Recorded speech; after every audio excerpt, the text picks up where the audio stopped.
Some years ago, I read of a person who wanted to clean out his garage. The garage was filled with everything from paint cans to gardening tools. There were flower pots, bicycles, fans for the summer, and a snowplow for the winter.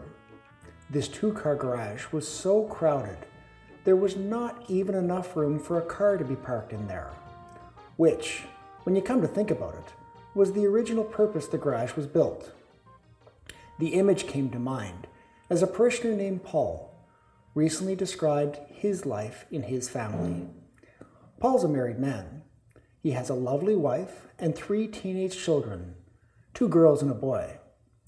Paul told me of his busy schedule, how his wife Betty works 3 days a week, and their children, Lynn, Sharon and Jack, are hardly ever home because of school, part-time jobs, and after-school activities, and time spent with friends. Well, Paul came to me to express his concern that his children were slipping away from him. Paul was lonely for them. He missed their company. He remembered times when they were all preteens. They spent weekends together, swimming and going for walks in the summer, and ice skating and skiing in the winter. They would play board games on a Saturday night, and they went to the same Mass on Sunday morning. Now, it was a rare occasion that all 5 members of the family ever sat down together for a meal or a conversation. Paul wondered where he had gone wrong.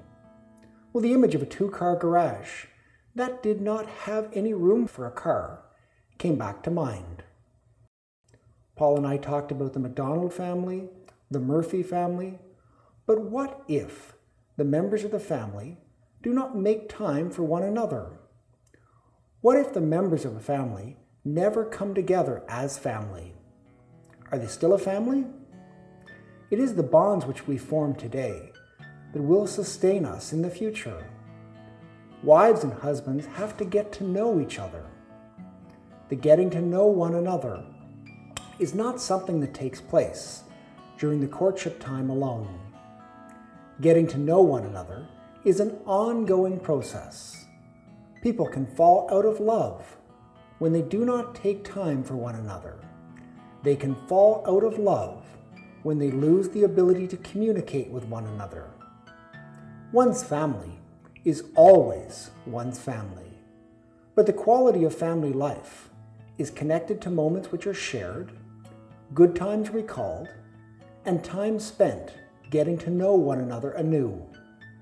Well, I suggested to Paul that he talk to his wife Betty and see how she was feeling.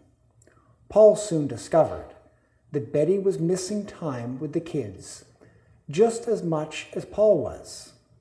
They decided to use the opportunity of Betty's birthday to invite their 3 children to a special supper.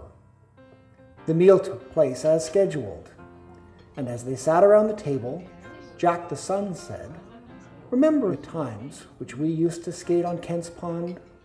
And remember Mom always brought us hot chocolate?" Lynn then said, "Remember how Dad used to always fall down each time he tried to skate backwards?" Well, they all laughed. It was Sharon, the eldest daughter, who a bit later on in the conversation spoke up. "This is fun. We should try to do this more often." Ideally, a garage needs to have space for a car. Ideally, a family needs time and space for each other. I was thinking of these things recently when I read the gospel story in which Jesus said to his apostles, "Come away and rest a while."